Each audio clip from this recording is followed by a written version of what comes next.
The Trie data structure. The Trie data structure is very optimized for kind of problems such as autocompletion. It's a kind of a tree, but it's a little bit strange because it's not exactly a tree. In trees, we are used to having a left child and a right child. However, in the Trie data structure, we still have the construct of a tree. We still have a parent node and a child node. However, now we have many child nodes. So we could have as many child nodes for a single parent as the number of characters in the English alphabet. Or if we are with numbers, then we can have as many as 10 digits as the number of children of a single node. So let's take an example. Let's say that we search in Google for new shoes. So we search for running shoes, and while we type these words, we can see that very fast the search engine is able to complete the search query that we are looking for. How does it do this, and how can he do this so fast? So basically you type running shoes. So you first type R, and then immediately we can say that we go to the Trie data structure and look for the R. So if we have an empty node, which is the root node, which is the usual thing to do in a Trie data structure, to have the root node as an empty node. Then the root node, we have all the alphabet as child nodes. So it will have A subnode, B subnode, C subnode, etc. And because we typed the letter R as the beginning, as the prefix of running shoes, it would go to the R child node. Then it would continue to scan the tree and search for nodes that are terminations, nodes that compose a word. And in this way, it would be able to autocomplete. So in the Trie data structure, the nice thing about it is that we are able to insert a new word in of1, or in other words, in constant type.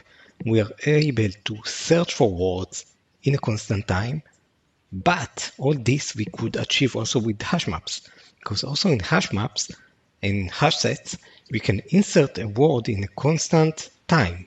We can also search for words in constant time. But the difference is that in tries, we can also search for prefixes in a constant time.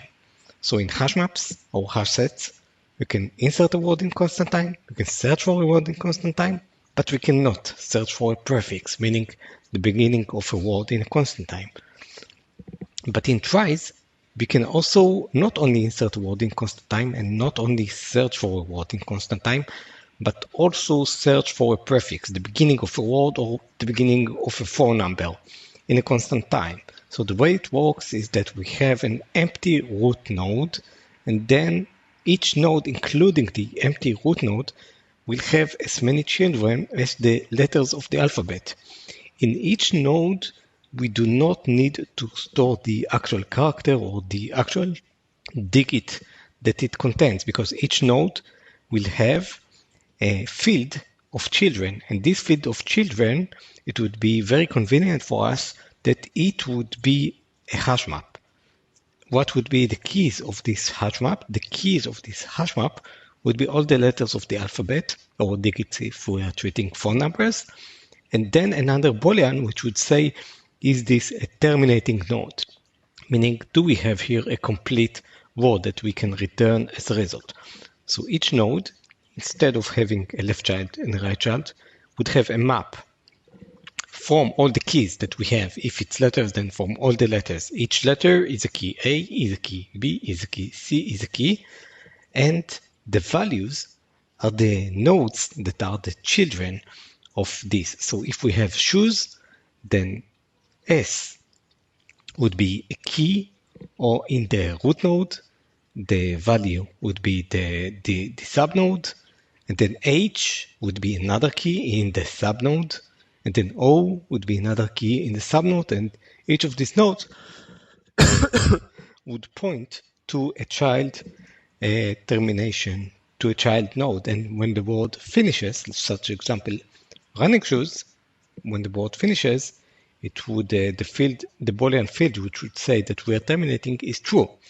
So the class Trie node is having, if it's in Python, then self.children is a map from the keys of all the letters, and self.terminator for true and false.